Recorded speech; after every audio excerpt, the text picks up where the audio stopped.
It was the sort of day one only finds in English novels and English villages, sunny with just the right breeze to stir the bunting without upending the tea.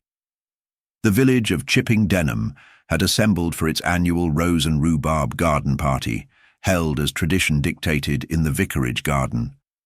Reverend Halliwell, a cheerfully florid man of 50, stood under a flapping canvas awning, raising his teacup to toast the splendid blessings of English summer. Tables were set with embroidered cloths, porcelain cups rattled on saucers, and Miss Lavinia Hargreaves's sponge cake was already the subject of hushed awe. Miss Marple, seated neatly on a wicker chair beneath a shady hawthorn, watched it all with a contented smile. She did not speak much unless spoken to, but her pale blue eyes moved about with quiet precision, noting who filled their own teacup versus who waited to be served, who laughed too loudly, who avoided whose glance. It was nearly 3 o'clock when the garden party reached its gentle crescendo. A game of charades had just been proposed when a piercing shriek shattered the pastoral calm. It came from the vicarage itself. The crowd surged as one. Ladies clutching handbags, men with frowns, of useless authority and children told to stay exactly where you are. Miss Marple stood slowly and moved with surprising swiftness for a woman of her years, letting the others rush ahead. Inside the vicarage's drawing room, the scene was already one of disorder. Chairs had been overturned in the haste of intrusion. Mrs. Finch, the vicar's housekeeper, stood white-faced in the doorway of the adjoining study, hand at her throat. She's, she gasped. Oh, she's gone. She's gone. But it wasn't until Inspector Craddock arrived, a familiar face to Miss Marple, that the story began to take shape. Mrs. Rosalind Arbuthnot, the wealthy widow of Colonel Arbuthnot, had been found in the vicar's study, slumped over a mahogany escritoire. The doctor arrived in short order, confirmed what most already suspected, and pronounced her dead. No visible wounds, no sign of a struggle. Her spectacles were intact. A half-written letter lay beneath her fingers, the ink still wet. Miss Marple, invited by the vicar to sit in the study's corner chair to keep her out of the way, took in the room as a parson's cat might, with curiosity hidden beneath pious calm. She noticed that one of the long velvet curtain cords by the French window had come loose and lay coiled oddly across the floor, but it wasn't frayed. Not at all. The villagers outside speculated wildly. It must have been the shock. Perhaps it was her heart. She was in perfect health just last Sunday. The party dissolved. Mrs. Arbuthnot's body was respectfully removed. The car, sun untroubled by earthly matters, continued to shine. That evening Miss Marple returned to her ivy-covered cottage on Church Lane and took her knitting to the window seat. She did not hum as she usually did. She simply stared into the twilight and murmured to herself, "Curtain cords never come undone unless someone undoes them." And with that, the first thread of something darker than tea and roses had been pulled. The following morning, Chipping Denham awoke to a strange hush. It wasn't grief exactly. Mrs. Arbuthnot had never been beloved, not in the way a vicar's wife or postmistress might be, but the shock of death, especially an unexpected one, always cast a peculiar shadow over the village. Her presence had been a fixture, not warm, but certainly well upholstered. Sunday pews, charity boards, the Women's Guild. She wore sturdy brooches and spoke in clipped tones. No one quite knew how to feel now that she was gone. By breakfast, gossip had percolated like the morning coffee at the corner cafe. Speculation passed between neighbours with the same delicacy as passing the butter. Miss Hemmings, the schoolmistress, declared over toast that it must have been poison. I read of a case in Harrogate, arsenic in the afternoon tea. Mr. Pritchard, who'd once attempted beekeeping and declared himself medically intuitive, was certain It had been a seizure. Heart, most likely. It was bound to catch up with her. That woman hadn't climbed a hill in decades. Miss Marple, on the other hand, kept her observations to herself. She had spent the evening thinking quietly, knitting a pair of rather fine socks for her nephew Raymond while replaying the details of the study in her mind. The room had been tidy, no sign of disturbance. The curtain cord, she recalled precisely, had been unfrayed but untied, as though loosened and replaced without great care. The letter. Ah, yes, the letter. That was of interest too. It had begun in Rosalind's neat, practiced hand. "My dear," Arthur, but stopped after that almost mid-thought. That day, the inquest was announced for Thursday. Inspector Craddock had returned to the village before noon, his expression as tight as his collar. He stopped by Miss Marple's cottage, ostensibly to check on her, though they both knew the visit had a second purpose. "It's odd," he said, sipping the weak tea Miss Marple had served with deliberate blandness. "Nothing seems wrong, and yet something is. Dr. Clemming says she may have had a mild stroke or some kind of sudden episode, but there's no history of illness, no medication, no warning." "I imagine," Miss Marple replied gently, her hands resting still on her lap. "That's sudden. Deaths are rarely considerate enough to leave notes in advance." Craddock gave her a look, half exasperated, half admiring. "You noticed the curtain cord, didn't you?" "I did," she said. "Though it was not the curtain cord itself that concerned me, so much as what it suggested. I rather think the room had been staged to look untouched." Craddock's brow furrowed. There was no sign of struggle, no mess. "Exactly," said Miss Marple. "Mrs. Arbuthnot was not a woman who did things by halves. Her handbag was snapped shut, her gloves perfectly folded, and yet the letter unfinished." Something interrupted her, and whatever it was, she did not expect it. Craddock leaned back. "You're suggesting she was killed?" "I'm suggesting," Miss Marple said, reaching for a plain biscuit, "that someone came into that room, and that the outcome was not entirely accidental. But of course I am merely a silly old woman with knitting and too much imagination." That afternoon, the vicarage remained locked. Reverend Halliwell, rather shaken by the tragedy under his roof, was being kept busy with police interviews and the shocked attentions of the parishioners. The Women's Guild, to whom Mrs. Arbuthnot had once delivered stern lectures about proper hat length, were now in disarray, trying to coordinate sympathy and sandwiches without their usual matriarch. It was during this chaotic lull that Miss Marple made a quiet visit to the post office. Mrs. Edgecombe, who ran it with all the vigour of a wartime dispatch officer, was already speaking in tones far more dramatic than necessary. "She was in here just the day before," she said, lowering her voice as Miss Marple approached the counter. "Posted a letter. Odd, I thought at the time, bit agitated. Said something about people not being who they claimed to be." "Indeed," said Miss Marple, slipping a stamped envelope across the counter. "Oh yes," she said, and I quote, "Appearances can be very deceptive, Mrs. Edgecombe, even here." The postmistress lowered her chin as though this declaration might have earned her a medal.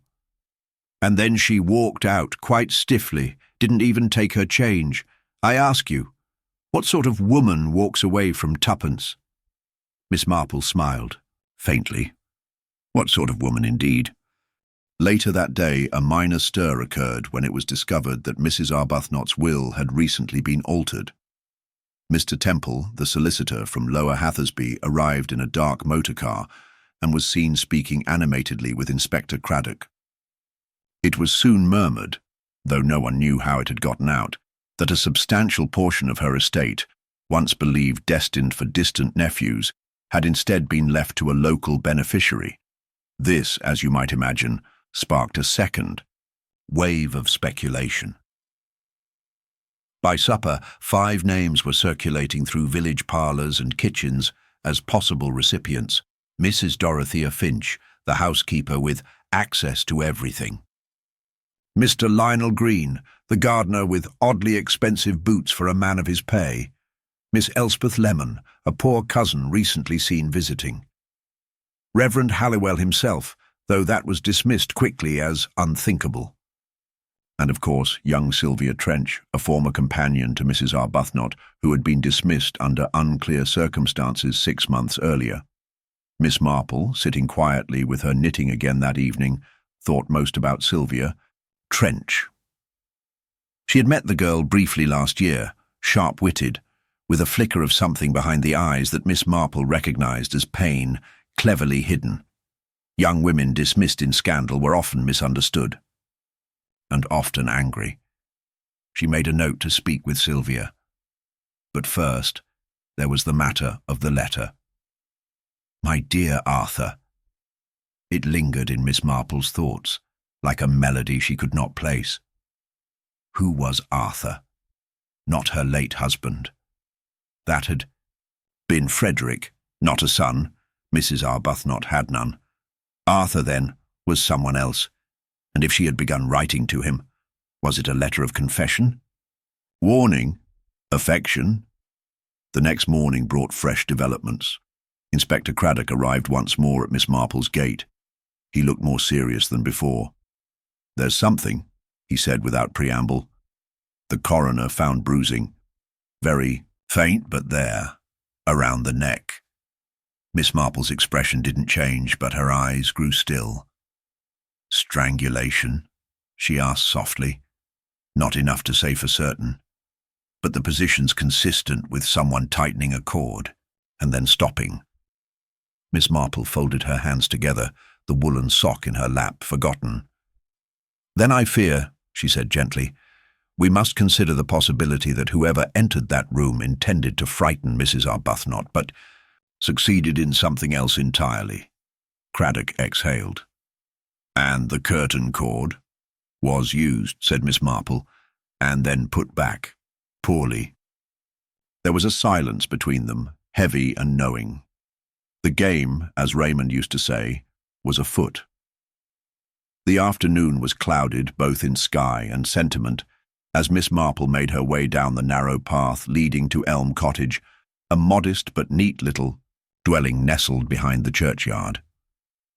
Sylvia Trench had taken up residence there after her abrupt dismissal from Mrs. Arbuthnot's service, and though she had kept mostly to herself since, her name had returned with uncomfortable frequency. In recent conversations, Miss Marple, leaning on her stick more for show than need, knocked gently on the weathered blue door. After a pause, Sylvia herself answered. She looked thinner than Miss Marple remembered, paler too. Her hair was still pulled back in a neat chignon, but there was a tension to her face that hadn't been there before. She blinked at Miss Marple, in mild surprise. Miss Marple, I wasn't expecting. No one ever expects a little old lady, dear, Miss Marple said kindly. May I come in? Only a few minutes. I won't tire you. Sylvia hesitated, but something in her expression shifted. She stepped aside, wordlessly. The interior was sparse but clean. A single vase of daisies stood on the small round table in the sitting room, and there was a faint smell of lavender polish. Sylvia motioned for Miss Marple to sit. I'm sure you've heard about Mrs. Arbuthnot, Miss Marple began, watching the young woman's hands, which were worrying at the edge of her sleeve. Yes, Sylvia said. They said she died at the vicarage. I can't say I was surprised. Surprised? Miss Marple's tone was gentle, but she did not let the word drift unanswered. Sylvia's lips twitched, then flattened. She wasn't a well woman. She had a lot of enemies, too. That's a strong word. Perhaps, Sylvia said, folding her arms. But accurate. Miss Marple nodded slowly. I expect working for her was difficult. Sylvia let out a quiet laugh, bitter and short. It was suffocating. Everything had to be done her way, on her time, and she enjoyed making you feel small. But you bear it, don't you? When you need to. There was something unsaid in that last sentence. Miss Marple tilted her head slightly. And what changed? You left quite suddenly, I understand. I was dismissed, Sylvia said, her voice growing cold. without reference, without explanation. She claimed I had overstepped boundaries. I still don't know what she meant. Miss Marple watched her for a moment, then reached into her handbag and drew out a folded paper. I wonder if you recognize this. It's a copy of the beginning of the letter found on Mrs. Arbuthnot's desk. It begins, "My dear Arthur," and goes no further. Sylvia leaned forward, her brow furrowing. "Arthur?" Miss Marple nodded. "Do you know anyone of that name in her acquaintance?" "No," Sylvia said slowly. "Wait, Arthur Redmine? She used to correspond with him. I saw his letters once when I was reorganizing the desk." "And who was he?" Sylvia shook her head. "A friend of the Colonel's. I think they were stationed together in Egypt. After he died, Mrs. Arbuthnot kept up the letters for a time. She seemed different after reading them. Quiet, sometimes upset." Miss Marple considered that. "A friend of the late Colonel." She made a mental note to follow up. Before leaving, she stood and turned, pausing at the door. "Did Mrs. Arbuthnot ever mention changing her will?" Sylvia looked startled. "No, but she was always making threats about it. One word out of place and I'll cut you out. That sort of thing." "I see," Miss Marple said softly. "Well, thank you, dear. You've been very helpful." As she walked back through the village, the sky overhead had deepened to a moody grey, the air sharp with the scent of distant rain. The pieces were slowly assembling. Sylvia had reason. For resentment, certainly, and perhaps even motive, if the rumours of a revised will proved true. But Miss Marple was not convinced. Anger and motive alone did not a murderer make. At the vicarage the next morning, Miss Marple paid a call on Reverend Halliwell, who received her in the drawing-room with a weary smile. The household, still unsettled, had an air of cautious silence about it. Mrs. Finch, the housekeeper, had grown increasingly withdrawn and was said to have taken to sleeping with a light on. "I hate to impose," Miss Marple said gently, "but I wonder if I might look again at the study. There's something I'd like to confirm." The vicar hesitated, but then nodded. "Of course. Craddock's men are done with it now. Nothing's been touched since." The study was as she remembered, cool, faintly scented with cedar polish, and unnaturally quiet. Miss Marple crossed to the desk and examined the inkwell and blotter. The letter remained under lock at the police station, but she looked to where it had been found. Then she turned to the curtain cord. It was now draped in what she presumed was its usual position, tied neatly in a looped knot at the side of the window. Her fingers moved to the knot, gently loosening it. It had been tied recently, but by hands that knew little of household routine. The knot was asymmetrical, the twist too short. A maid would never tie it that way, and yet Mrs. Arbuthnot had had no maid for some time, only Mrs. Finch and the gardener. She turned slowly. "Tell me, Reverend, do you happen to know if Mrs. Finch was here during the party at the time Mrs. Arbuthnot was found?" The vicar blinked.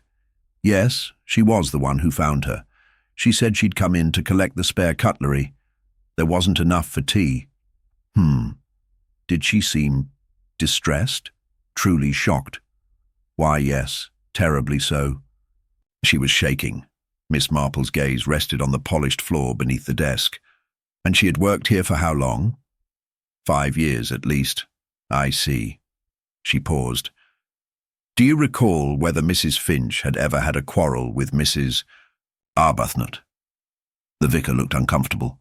"I try not to involve myself in domestic matters," which was answer enough. Miss Marple thanked him and made her way back through the village lanes, thoughtful now. Sylvia had had the motive, the vicar had had proximity.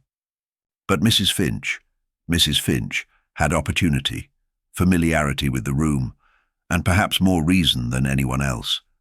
The question remained, what had she to gain? By the time Miss Marple arrived home, Inspector Craddock was waiting on her front step, arms folded and expression grim. "There's been another development," he said without preamble. She ushered him inside. He waited until the door was closed behind them. The results from the toxicology report came back. There was no poison, but there was a mild sedative in her system. Valerian, likely in tea. Enough to make her drowsy, but not enough to kill. Miss Marple nodded slowly. So she was weakened, perhaps made vulnerable. Craddock looked at her directly. "We've confirmed the will, a new one, witnessed by a solicitor in Lower Hathersby. Beneficiary, Mrs. Finch." There was silence. "She was left the cottage," Craddock continued, "and a yearly allowance." Miss Marple's expression remained unchanged. "Then I think," she said softly, "it's time I invited Mrs. Finch for tea." The following afternoon, Miss Marple's sitting room was arranged with gentle care, as if she expected a delicate bird to alight at any moment. The silver tea set gleamed softly in the late sunlight, and a vase of freshly picked gardenias sat quietly on the table. A plate of shortbread lay within easy reach. Miss Marple herself sat upright in her favourite armchair, knitting forgotten in her lap, eyes bright and attentive. When the doorbell rang, she was already standing, smoothing her apron with practised calm. Mrs. Dorothea Finch entered with a composed air, though her eyes betrayed the faintest tremor of unease. She was a woman of middle age, with steel-grey hair pulled back severely, and a voice that could command a room or silence it with equal ease. "Mrs. Finch, how kind of you to come," Miss Marple said, guiding her gently toward a chair by the fire. "I thought we might have a quiet chat over tea." Mrs. Finch nodded, settling herself carefully, folding her gloved hands in her lap. "I'm afraid these past days have been difficult for all of us," she said with measured tone. "Mrs. Arbuthnot was a formidable lady." "That she was," Miss Marple agreed, pouring tea with slow deliberation. "And now we find ourselves tangled in questions about her final days." Mrs. Finch accepted the cup, her gaze steady. "I heard you wished to speak with me about the will." Miss Marple inclined her head. "Yes, it came as a surprise to many that you are the beneficiary. That must have been a difficult decision for Mrs. Arbuthnot." Mrs. Finch smiled faintly, but there was no warmth in it. "She and I had an understanding. After Colonel Arbuthnot died, she found herself alone and vulnerable.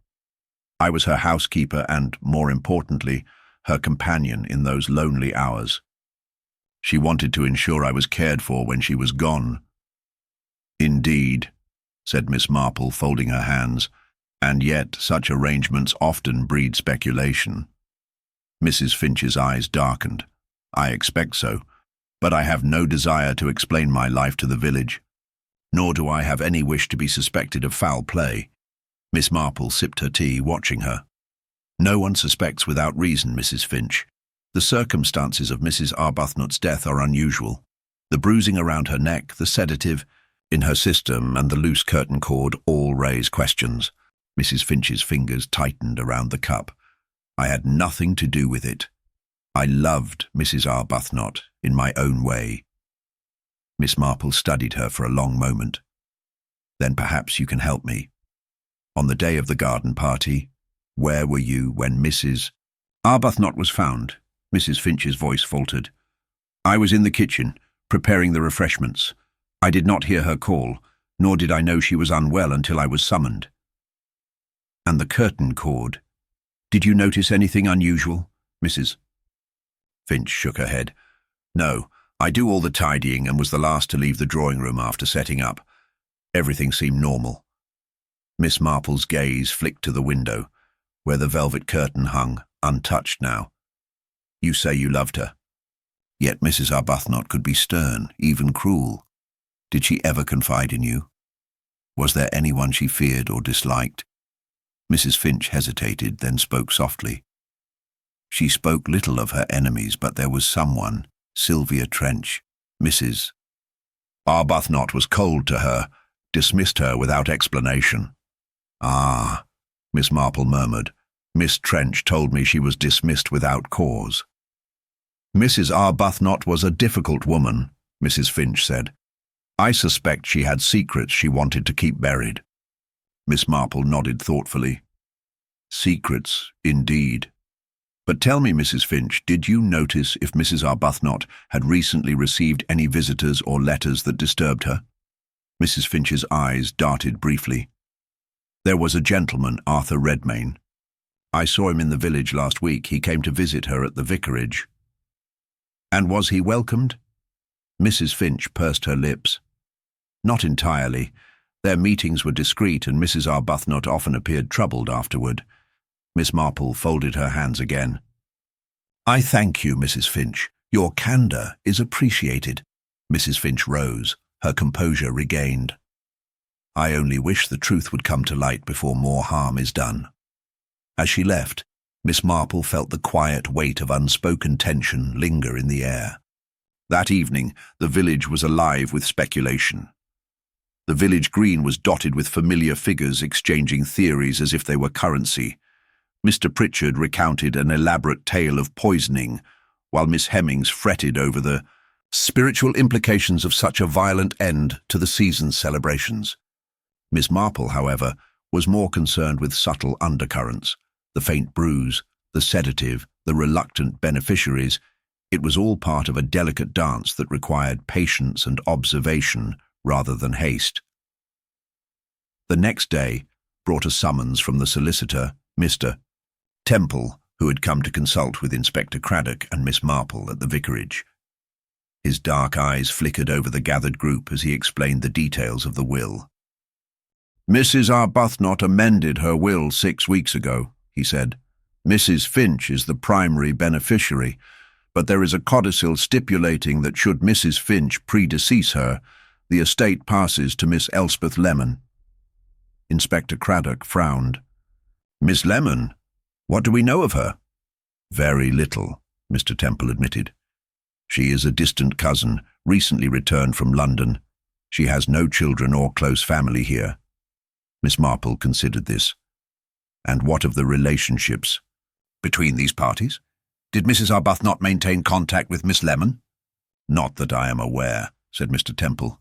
Their correspondence, if any, was minimal. As the solicitor departed, Miss Marple lingered in thought. The tangled web of inheritances and resentments was growing more complex. It seemed the past had many hands reaching out, each with their own interests. That evening, after the village had settled into uneasy quiet, Miss Marple found herself reflecting on the afternoon's conversations. She poured herself a cup of tea and picked up the half-finished knitting in her lap. The wool slipped through her fingers as her mind traced the connections between the players. Sylvia Trench, dismissed and bitter. Mrs. Finch, loyal yet possibly resentful.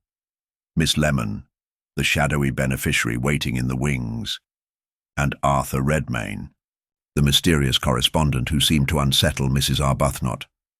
All had secrets to guard and motives to conceal. But it was the subtle detail, the curtain cord, the bruise, the sedative, that troubled her most.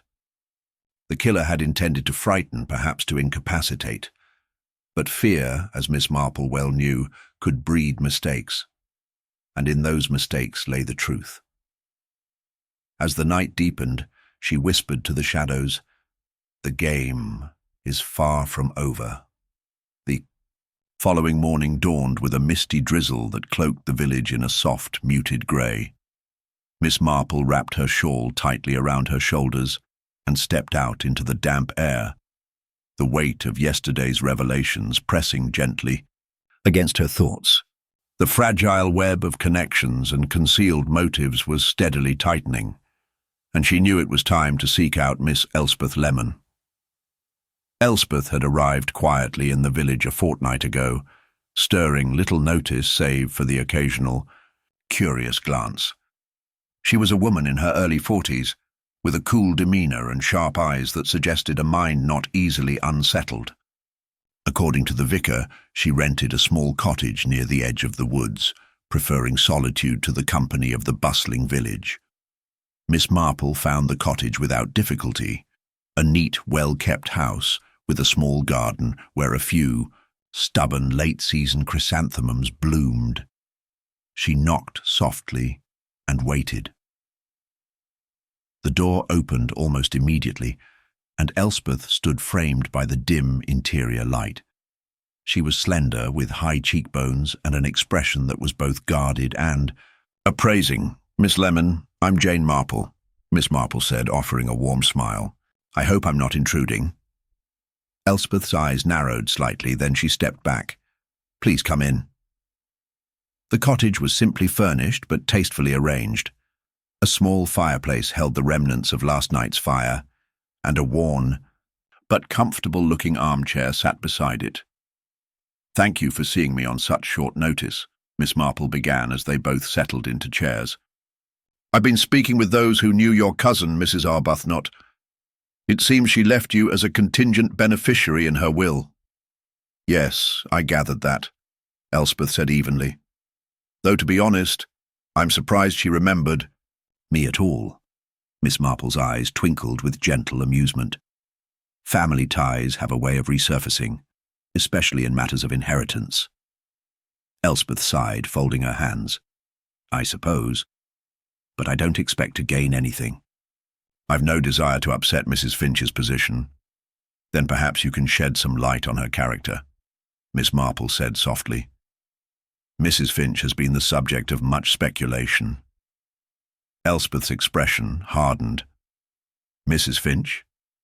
She's been here for years, yes, but I never trusted her.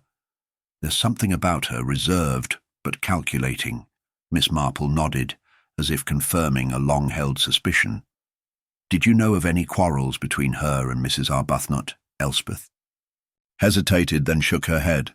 "Not directly, but the atmosphere between them was strained. Mrs. Arbuthnot was a proud woman, and Mrs. Finch never quite seemed to fit her expectations." "Did Mrs. Arbuthnot ever confide in you?" Miss Marple pressed gently. Elspeth's eyes darkened. "She confided little, except to say she feared someone from her past, someone who might want to harm her." Miss Marple's brows lifted. "And do you think that person might be Arthur Redmine?" Elspeth's lip twitched. "I don't know. I never met him, but the name came up once or twice in conversation." "There's something else," Miss Marple said. "Mrs. Arbuthnot was found with a bruise on her neck and had taken a mild sedative. The circumstances suggest she was incapacitated." Elspeth's gaze sharpened. "That's troubling." "It is," Miss Marple agreed. "It suggests a plan more subtle than outright violence. A plan to weaken rather than kill outright." Elspeth leaned back, considering. "And who would benefit from such subtlety?" Miss Marple smiled faintly. "That is what I hope to discover." As they spoke, a sudden knock at the door interrupted the moment. Miss Marple stood and opened it to find Inspector Craddock waiting, his expression grave. "Miss Marple, I'm sorry to intrude," he said, stepping inside. "We've had a development. The police have found a letter addressed to Mrs. Arbuthnot, hidden among her papers." Miss Marple's interest piqued. "May I see it?" Craddock produced the letter, carefully folded and sealed with a deep red wax. Miss Marple broke the seal and read quietly, "My dear Elizabeth, I must speak with you before it is too late. The past is not as buried as you believe, and those who seek to protect it will go to great lengths. Trust no one. Arthur." Miss Marple looked up sharply.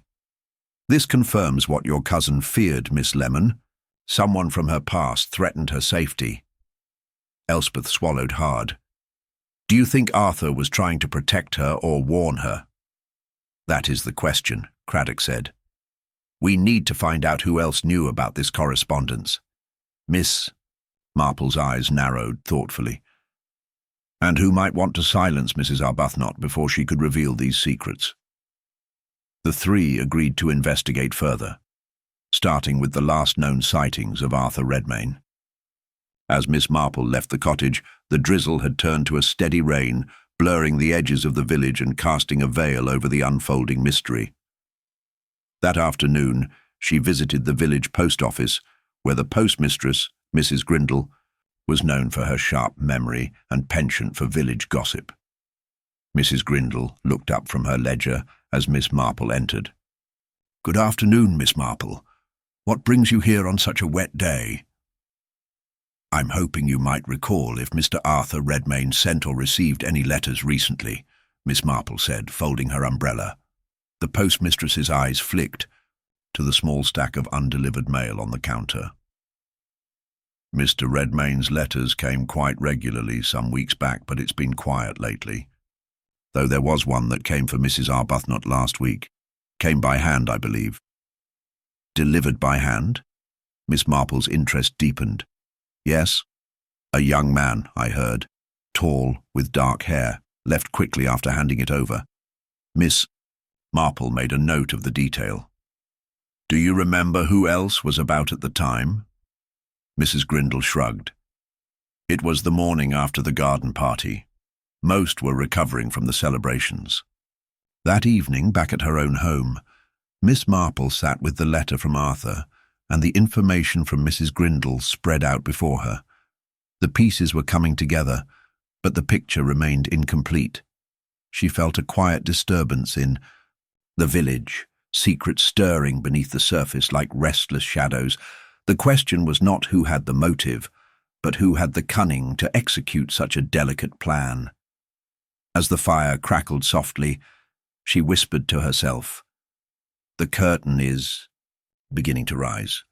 The following morning, Miss Marple set out with a determined pace toward the village's little cafe, where it was said that news, and sometimes more than news, circulated like the steam from freshly brewed tea. The rain had ceased, leaving the streets damp and the air sharp with the scent of wet earth and stone. The cafe's windows were fogged, and inside the low murmur of conversation rose and fell with the clinking of cups and saucers. Inside she found Miss Trench seated near the window, her gaze distant yet keenly aware of the room. Sylvia had returned to the village after a decade away, her reputation coloured by whispers and the curious suspicion of those who remembered the bitter parting with Mrs. Arbuthnot. "Miss Trench," Miss Marple greeted, settling opposite her. "I hope I'm not interrupting," Sylvia smiled thinly. "Miss Marple, no interruption at all. I've heard you're asking questions about Elizabeth Arbuthnot." "Yes," Miss Marple said gently. "I find that everyone seems to hold a piece of the story, but no one the whole truth. I wondered if you might share your perspective." Sylvia's eyes darkened. Elizabeth was not a woman to be crossed lightly. She held grudges longer than some hold breath. Miss Marple nodded, inviting her to continue. "Do you remember the day I was dismissed?" Sylvia asked softly. It was more than a quarrel over a missed letter or a slight. Elizabeth discovered I'd been in contact with Arthur Redmine, the Mai. Name hung in the air like a shadow. Miss Marple's fingers twitched, knitting momentarily forgotten. "Arthur Redmine," Sylvia continued, "was once Elizabeth's fiancé. Once. But that ended badly. When he reappeared, it stirred up old wounds and secrets Elizabeth wanted buried." "And did she tell you why?" Miss Marple asked. "No," Sylvia replied bitterly. "She was afraid but proud, and she pushed me away, rather than let me help." Miss Marple's mind flickered to the letter signed by Arthur. "Do you believe Arthur's visit was meant to reconcile or to threaten?" Sylvia's laugh was dry. "Perhaps both. Elizabeth was stubborn. But I think Arthur feared for her safety." "Did you ever see Arthur after you left?" Miss Marple inquired. "No," Sylvia said, her eyes clouding. "He vanished as quickly as he came." Just then, the cafe door opened and a man entered with hurried steps. He paused, scanning the room before his gaze settled on Sylvia. His face was unfamiliar to Miss Marple, but his presence stirred a palpable tension. Sylvia's composure faltered. The man approached their table and spoke in a low voice. "Sylvia, they're asking questions. Be careful." Before Sylvia could reply, he nodded briefly at Miss Marple and retreated to a distant table, eyes flickering with unease. Miss Marple watched him go, noting the urgency in his manner. "Do you know who he is?" Sylvia shook her head, but Miss Marple's instincts whispered otherwise. As the man's departure left a faint ripple of mystery, Miss Marple carefully changed the subject.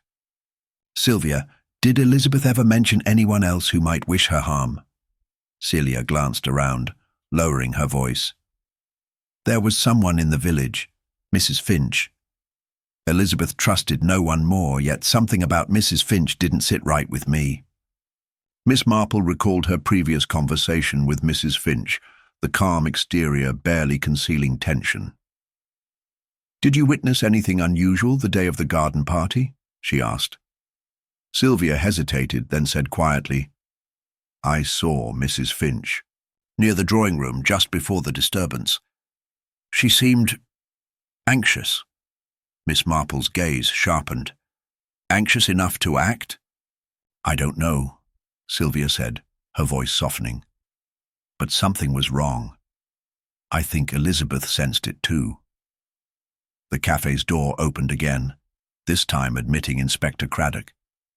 His presence commanded the small room, and his eyes settled on Miss Marple. "Miss Marple, I've just received news," he said quietly, pulling a folded piece of paper from his pocket. "It concerns a witness who saw someone leaving the vicarage the afternoon Mrs. Arbuthnot was found." Miss Marple motioned for him to continue. "It was Mr. James Bailey, a local carpenter. He was working nearby and noticed a figure slipping away hurriedly around 4 o'clock. The figure was tall, dressed in dark clothing, and carrying what looked like a small package." Miss Marple's mind raced. Did Mr. Bailey recognize the figure? Only from a distance, but he described the gait and posture. "We're following up on suspects matching that description." Sylvia stiffened beside Miss Marple.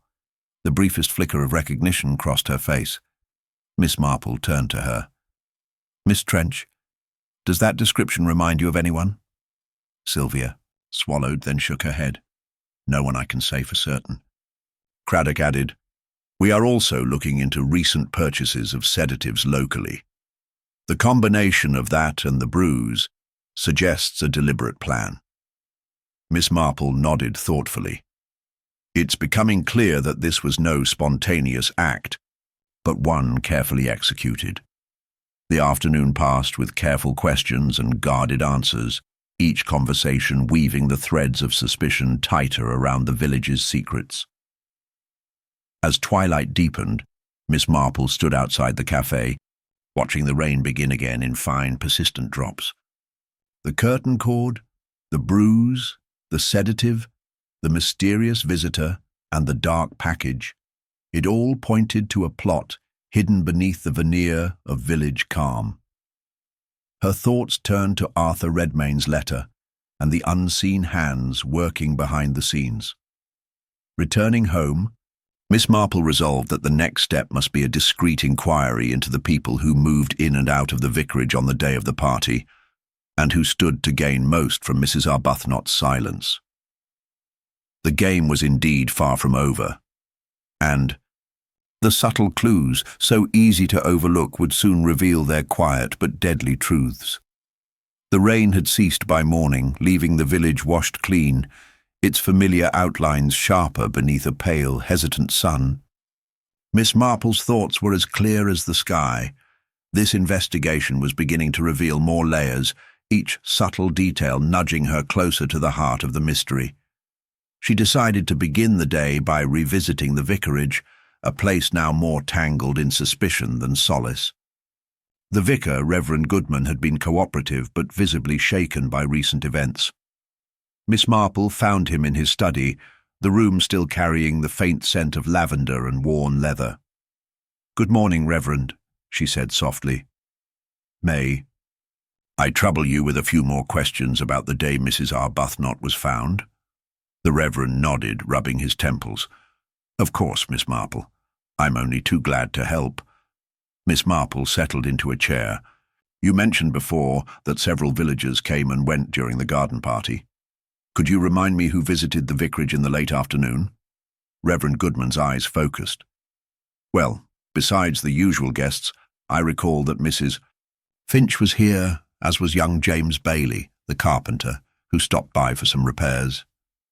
There was also a gentleman I did not recognize. He arrived just before 4, stayed for barely 10 minutes, and left rather hurriedly. Miss Marple's interest piqued. Did you get a sense of who he was or what business he had? The Reverend shook his head. No, but I did note he wore a dark coat and a hat pulled low, as if he wished to remain unnoticed. Did Mrs. Finch mention this visitor? Miss Marple asked. The Reverend frowned. I don't believe so. She seemed distracted that day, preoccupied with arranging some documents for Mrs. Arbuthnot. I wondered at the time if something troubled her. Miss Marple made a mental note to speak with Mrs. Finch again. And James Bailey, the carpenter, she continued, did he say anything about the visitor or see anything unusual? Not to me, Goodman replied.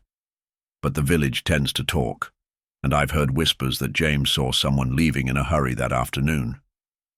Miss Marple rose, thanking the Reverend and stepping back into the quiet of the village streets.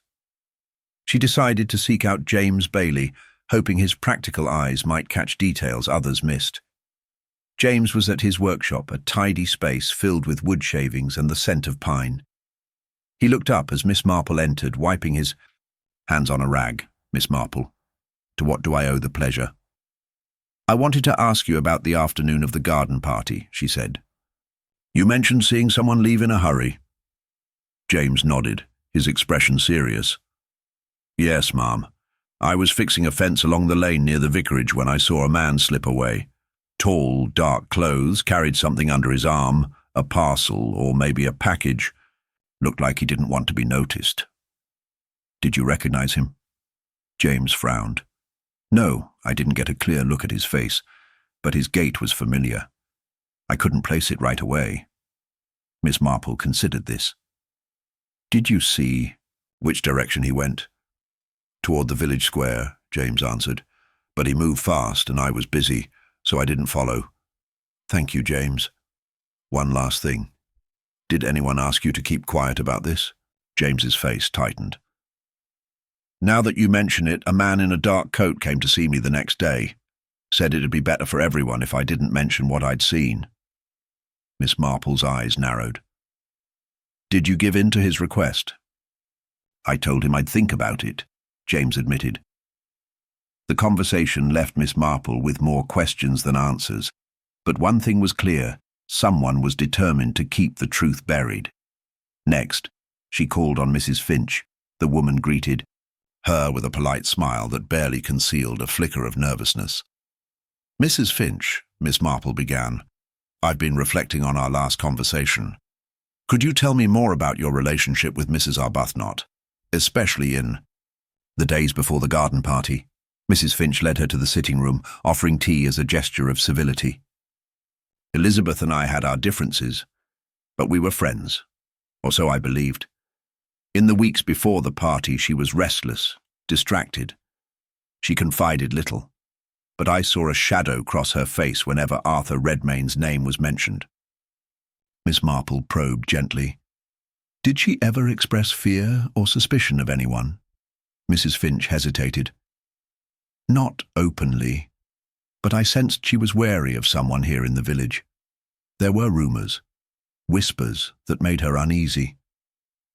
Do you know who these whispers concerned? Mrs. Finch's eyes darted away. I'd rather not say. Miss Marple nodded, respecting the unspoken boundaries. One more thing. Were you aware of any visitors to the vicarage that day that might have unsettled her? Mrs. Finch's composure faltered for a moment. There was a man, yes. I didn't recognize him either. He stayed briefly but seemed urgent. Miss Marple's mind sifted through the pieces, the mysterious visitor, the hurried figure James Bailey saw, and now Mrs. Finch's unease. A pattern was emerging, one that hinted at a carefully concealed secret. Leaving Mrs. Finch's home, Miss Marple wandered slowly through the village, her eyes catching the familiar scenes with renewed scrutiny. The shutters, the flower beds, the nodding heads of passers-by who carried their own stories behind polite smiles. That evening, as the village settled under a soft blanket of twilight, Miss Marple received a call from Inspector Craddock. There had been a development. An anonymous tip reported strange activity near the old mill, a place long abandoned but still whispered about for its secrets. Intrigued, Miss Marple joined Craddock and a small team at the edge of the village. The mill, with its weathered stones and broken windows, stood like a sentinel of forgotten times. Inside, amidst scattered debris, they found a small box wrapped in oilcloth. Carefully opening it, they discovered a collection of letters and documents, correspondence, between Mrs. Arbuthnot and an unknown correspondent, discussing matters of estate, trust, and a legacy marred by betrayal. Among the letters was one with a familiar signature, Arthur Redmine. Miss Marple read aloud a passage that caught her attention. "There are those who would see me silenced, Elizabeth. We must tread carefully. The past cannot remain buried, not if we wish to claim what is rightfully ours." The pieces clicked together, the fear, the threats, the hurried departures. As the night deepened, Miss Marple realized that this hidden trove of secrets was the key to understanding not only Mrs. Arbuthnot's death, but the tangled web of greed, betrayal, and long-held grudges that had poisoned the village's quiet surface.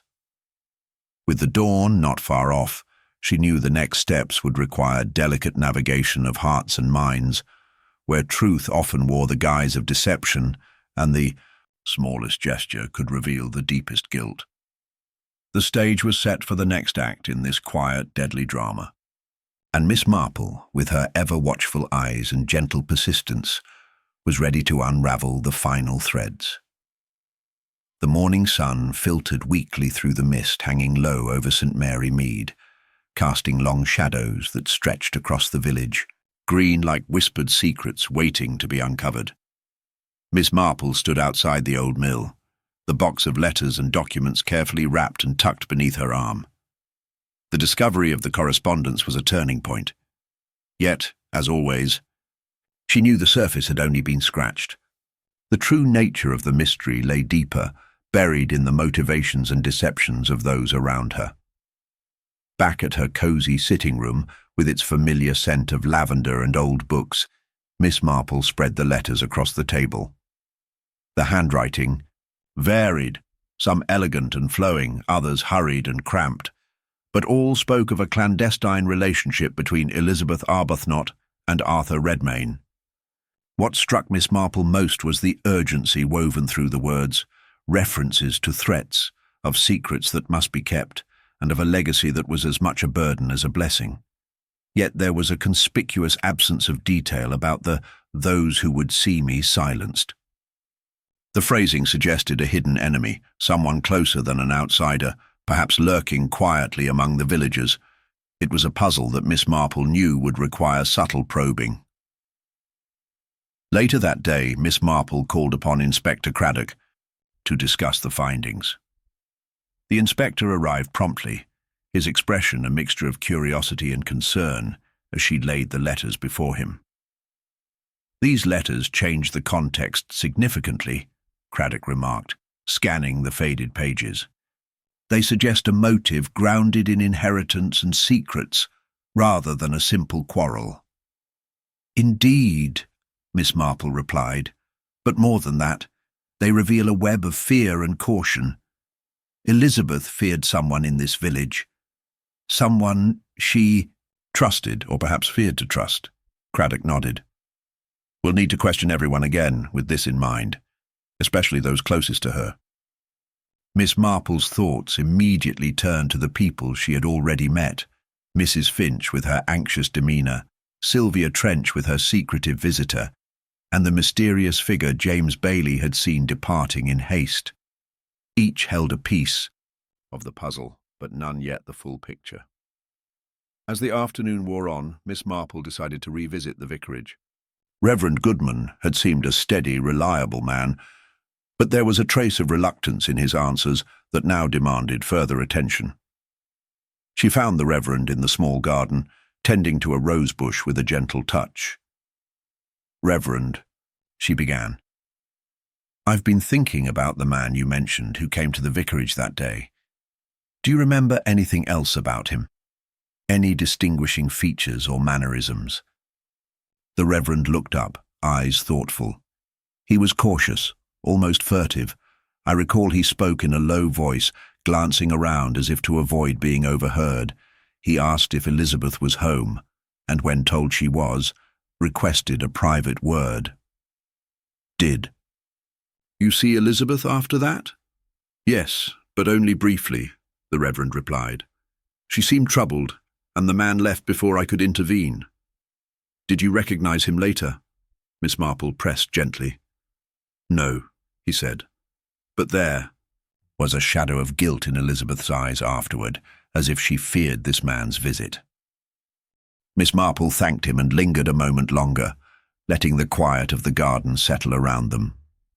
Then, with a nod, she left, feeling that this visitor was a key to understanding the final days of Mrs. Arbuthnot.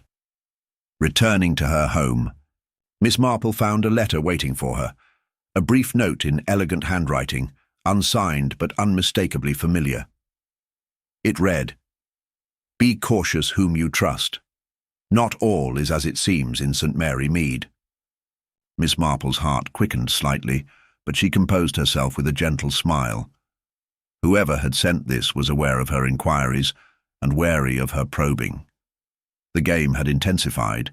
Later, she arranged to meet Sylvia Trench once more, hoping to draw out the veiled truths that lingered behind her reticence.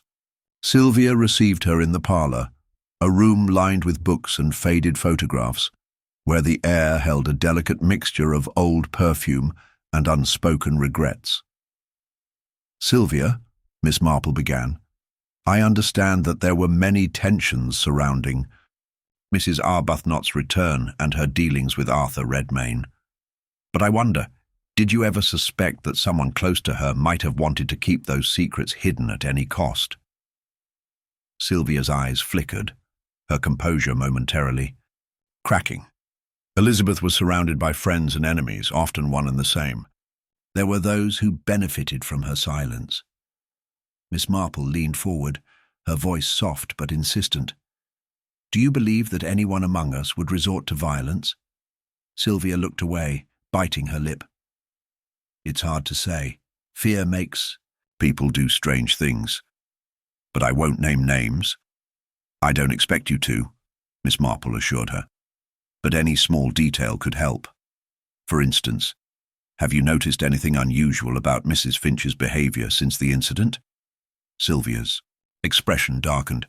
"She has been more secretive, yes. I once thought her trustworthy, but now—" Miss Marple nodded slowly. "Sometimes those closest to us conceal their true intentions." As Sylvia left, Miss Marple felt the threads tightening. The anonymous warning, the secret correspondence, the elusive visitor, all converging toward a revelation that remained just beyond reach. That evening, as shadows lengthened and the village settled into quiet contemplation, Miss Marple invited Inspector Craddock to her home. Over cups of tea, she shared the letter and the new insights gathered. Craddock listened intently. "The anonymous note suggests someone watching you, someone who knows your reputation." "Indeed," Miss Marple replied, "and they wish to unsettle me. But such warnings often mean we are close to the truth." Craddock sighed. "We have also discovered that some villagers purchased sedatives recently. That ties to the bruise found on Mrs. Arbuthnot. Poison or drugs, either way, this was planned." "Which narrows the suspects considerably," Miss Marple said thoughtfully, "especially those with access and motive." She sipped her tea, her eyes distant but sharp. "Tomorrow I intend to observe the villagers at their routines. Often, the smallest detail, the glance, the hesitation, the gesture, can reveal the most." Craddock nodded. "I'll have my men keep discreet watch as well." As the night deepened, Miss Marple retired to her bedroom, her mind alive with possibilities. The curtain cord, the bruise, the mysterious visitor, the letters, all were pieces in a puzzle demanding patience and care. She thought of the village, its polite facades and hidden resentments, and of Mrs. Arbuthnot, caught in the cruel crossfire, of past mistakes and present betrayals.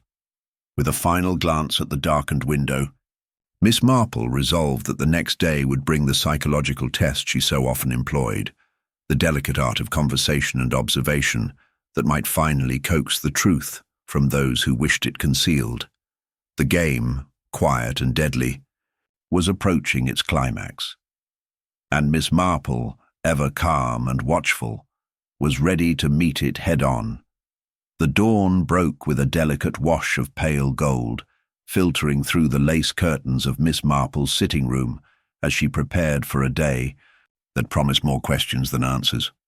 After a restless night filled with quiet reflections and the soft tick of the grandfather clock, she had resolved to put her subtle methods to work, knowing full well that the human mind could often betray more than any physical clue.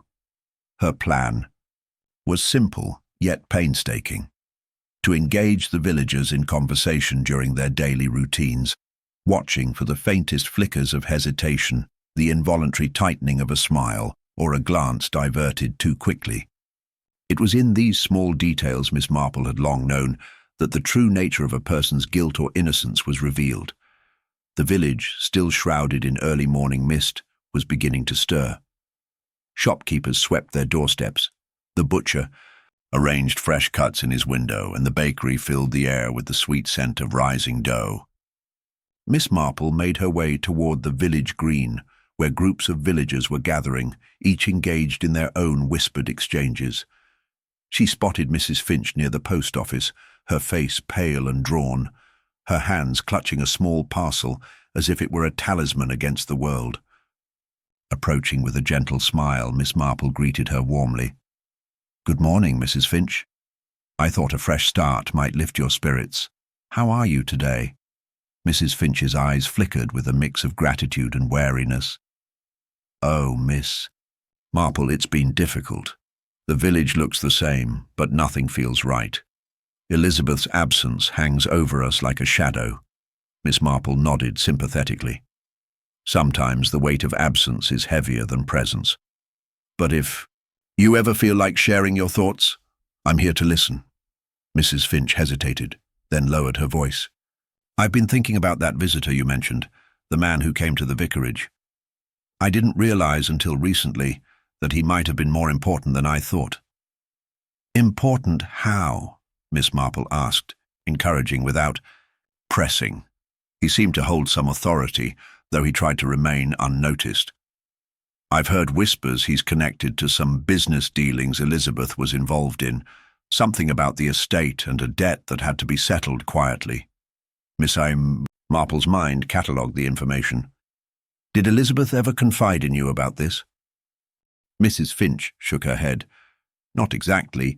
She was very private about money matters, but there was a tension I hadn't seen before." As the conversation drifted to a close, Miss Marple thanked her and moved on, her thoughts lingering on the implication of financial motives. Greed was a potent poison, often disguised beneath layers of civility. Continuing her walk, she passed the village bakery, where she caught sight of James Bailey speaking in low tones with a stout, well-dressed man she did not recognize. Miss Marple observed discreetly as James nodded several times, but looked increasingly uncomfortable. The stranger's presence hinted at something official, perhaps an agent or solicitor. Later, she approached James directly. "James, I couldn't help but notice your conversation. May I ask who you were speaking with?" James shifted nervously. "That was Mr. Cartwright, a solicitor from London. He's been looking into Elizabeth Arbuthnot's affairs. Said there might be complications with the will." Miss Marple raised her eyebrows. "Complications, such as?" James shrugged. "Apparently there were changes made recently that some folks in the village might not be happy about." "Did Mr. Cartwright mention who these folks were?" James glanced around before speaking. No names. But he said the matter was delicate. Miss Marple made a mental note to inquire further about Mr. Cartwright and his role. The legal entanglements added another dimension to the mystery, one where family, friends, and strangers might all have intersecting interests. Later in the afternoon, Miss Marple found herself in the village tea-room, a cosy establishment run by Mrs. Meacham, who greeted her with a knowing smile. The tea-room was a crossroads for gossip and whispers, and Miss Marple intended to listen carefully. As she sipped her tea, a group of villagers gathered nearby, their voices hushed but urgent. She caught fragments, mentions of the bruise, the sedatives, and Arthur's visit. Her eyes met those of Sylvia Trench, who sat quietly in a corner, her fingers nervously twisting a handkerchief. Miss Marple approached her with the gentleness of an old friend. "Sylvia, might I have a word?" Sylvia looked up, startled but composed. "Of course, Miss Marple." They moved to a quieter table. "I hear there is talk about Arthur Redmine's involvement," Miss Marple said delicately. "Can you tell me more about his relationship with Elizabeth?" Sylvia sighed. It was complicated. Arthur was charming but evasive, and Elizabeth's return stirred old wounds. Some believed he had something to gain from her death, an inheritance perhaps. "Did Arthur seem concerned or anxious recently?" Sylvia nodded. "Yes, more than usual. He visited the village several times over the past weeks, always discreetly." Miss Marple's curiosity deepened. "Did anyone else notice?" Sylvia hesitated, then admitted, "Mrs. Finch mentioned seeing Arthur near the vicarage the day before the garden party." Miss Marple's mind pieced together the movements: the secret visitor at the vicarage, the hurried man James Bailey saw, Arthur's discreet visits. The threads converged ominously. That evening, Miss Marple arranged to meet Inspector Craddock once more. They reviewed the latest findings, the letters, the anonymous warning, the newly uncovered legal complications, and the growing suspicion around Arthur Redmine. "Arthur's presence here is certainly suspicious," Craddock mused. "But we need concrete evidence." "Evidence often hides in the smallest actions," Miss Marple reminded him. "A twitch of the eye, a slip of the tongue. Tomorrow I intend to observe Arthur closely." Craddock smiled. "I wish I had your patience." Miss Marple's expression was serene but resolute. Patience and observation have solved many mysteries before. As the village slipped into night, the atmosphere was thick with tension.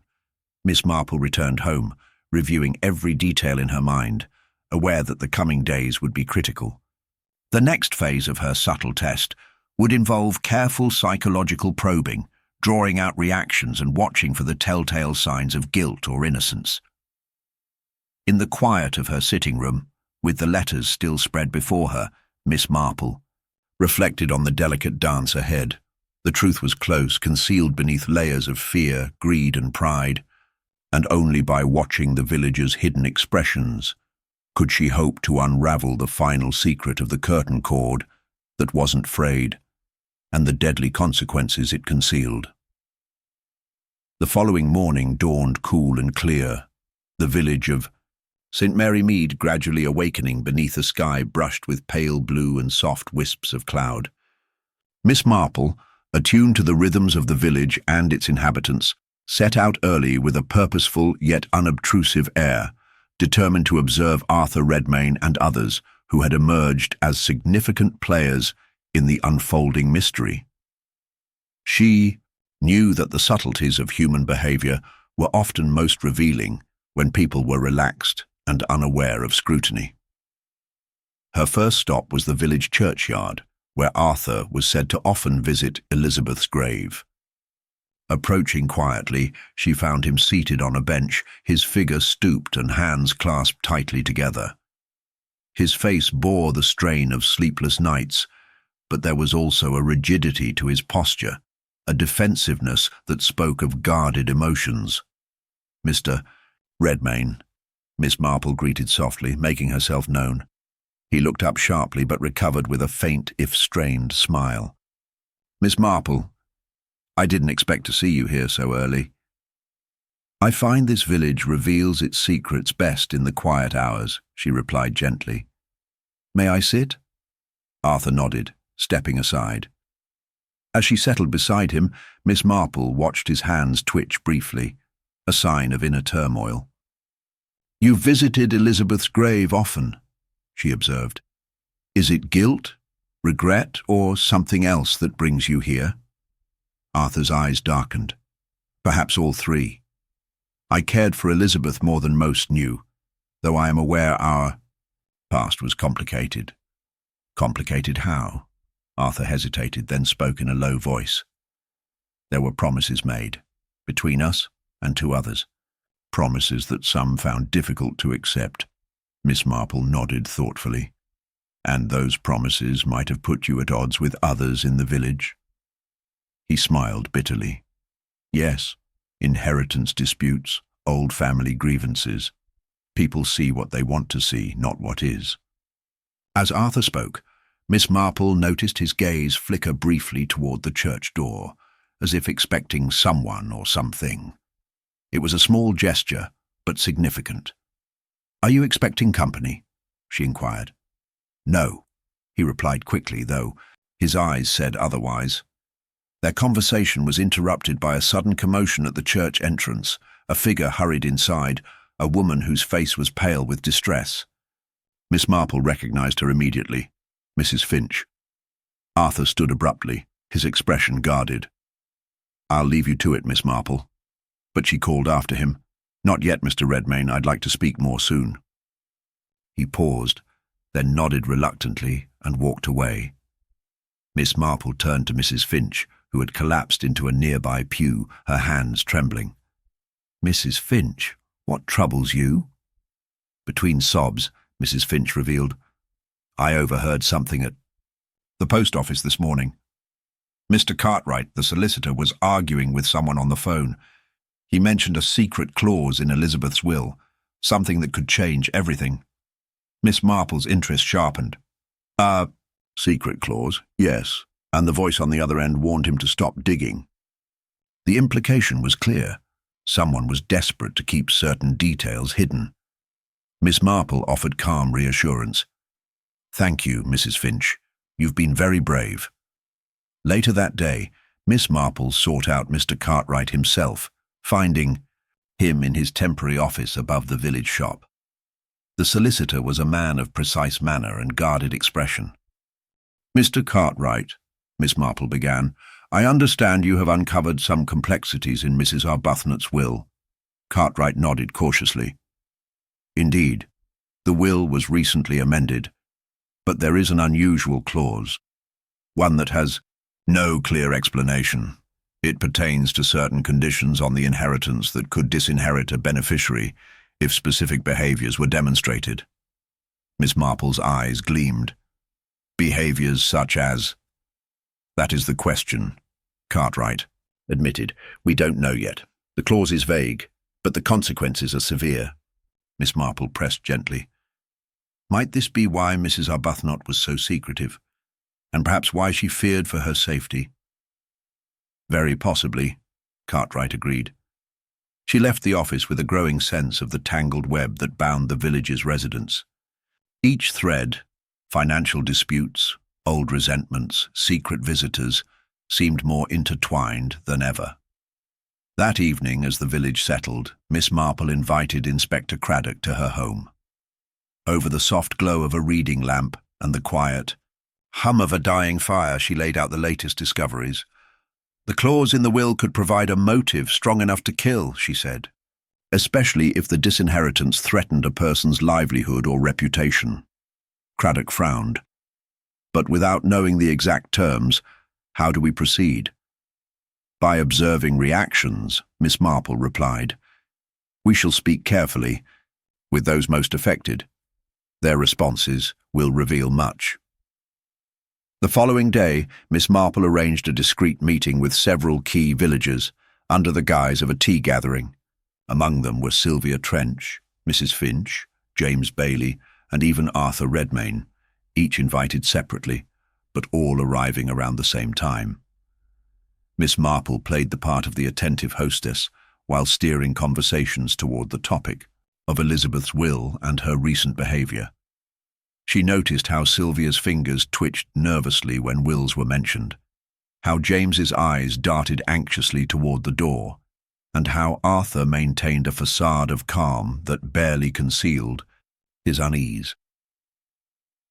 When the subject of the secret clause arose, Mrs. Finch's expression tightened, and she cast a glance at Sylvia.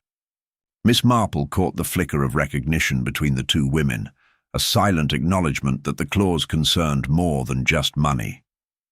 Later, alone with Arthur, Miss Marple carefully introduced the topic. "Mr. Redmine, have you heard? Whispers about conditions in the will that might affect certain heirs."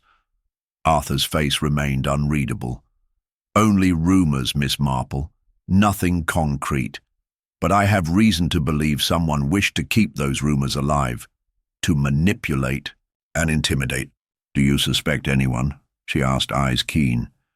He looked away briefly before meeting her gaze steadily. "There is one person, yes. Someone who would gain if the conditions remained secret." Miss Marple's pulse quickened. The final pieces were beginning to slide into place. As dusk fell over St. Mary Mead, the village seemed poised on the edge of revelation. Miss Marple, with her quiet resolve and unerring insight, prepared for the next step, one that would draw the true culprit out of the shadows, revealing the dark heart behind the curtain cord that wasn't frayed and the deadly secret it concealed. As evening settled softly over St. Mary Mead, Miss Marple prepared to bring the long-simmering mystery to its quiet but decisive close. The drawing-room of her modest home was arranged to welcome those whose secrets had weighed heavily upon the village: Sylvia Trench, Mrs. Finch, Arthur Redmine, James Bailey, and a few others whose presence was more than just polite curiosity. The inspector was there too, expectant yet deferential to Miss Marple's unique method of unveiling truth. Miss Marple began not with accusation, but with a gentle, almost conversational tone. "I think we all know Elizabeth Arbuthnot's passing has left more than sorrow behind. There are questions, whispers, and regrettably suspicions that threaten the harmony of our village." She paused, allowing the weight of her words to settle. Yet, as with many things in life, the truth is often hidden in the small details that seem insignificant at first glance. She glanced toward the heavy curtains framing the window, their cords neatly tied back. "Take the curtain cord in." Elizabeth's sitting room, the one we all assumed was frayed when the tragedy occurred. Upon closer examination, it was perfectly intact. A subtle but vital detail, for it tells us this was no accident. The room was silent, the villagers exchanging uneasy glances. Miss Marple continued, "Elizabeth's death was staged to appear as a simple accident, but it was a carefully planned act. The real question is, who would benefit from such deception?" Turning gently toward Sylvia, she said, "Sylvia, you appeared anxious when wills and inheritances were mentioned. Your family's estate, combined with Elizabeth's unexpected return, complicated matters greatly." Sylvia's composure faltered for a moment, then she composed herself. "Yes, it was difficult. Elizabeth's changes to the will threatened to disinherit my family if certain conditions were not met. And those conditions," Miss Marple added, "concerned your family's attempt to claim parts of Elizabeth's estate by less than honest means. You feared exposure, and when Elizabeth confronted you, panic led to tragedy." Sylvia's eyes filled with tears as the realization dawned. I didn't mean for it to happen. It was meant to frighten her, to make her see reason." Miss Marple nodded kindly. "Fear and desperation are powerful motivators, but they can lead one down dark paths. You arranged the scene to look like an accident, hoping no one would suspect." She then addressed Arthur and James. "Arthur, your discreet visits and past entanglements complicated matters, but you were not the perpetrator. James, Your unease and secretive meetings with Mr. Cartwright were attempts to protect the village from scandal, not to conceal guilt. Inspector Craddock stepped forward, placing a gentle hand on Sylvia's arm. We will see that justice is done, but I want you to know that your courage in coming forward will be considered. The villagers began to breathe more freely, the tension lifting as the truth settled gently among them. Miss Marple, seated calmly, reflected aloud. In our small village, appearances often mask deep undercurrents. The human heart is complex, capable of kindness and cruelty in equal measure. As the guests departed into the cool night, St. Mary Mead seemed to regain its peaceful rhythm, though tinged with the sober knowledge of hidden shadows. Miss Marple, ever the quiet observer, sipped her tea by the window, watching the stars emerge one by one. The curtain cord, intact and unbroken, was a fitting symbol, the delicate thread connecting truth and deception, which, when carefully examined, unravels the most tangled mysteries. And so, with gentle wisdom and unwavering patience, Miss Marple had once again restored balance to her village, proving that even the smallest details can reveal the deepest secrets.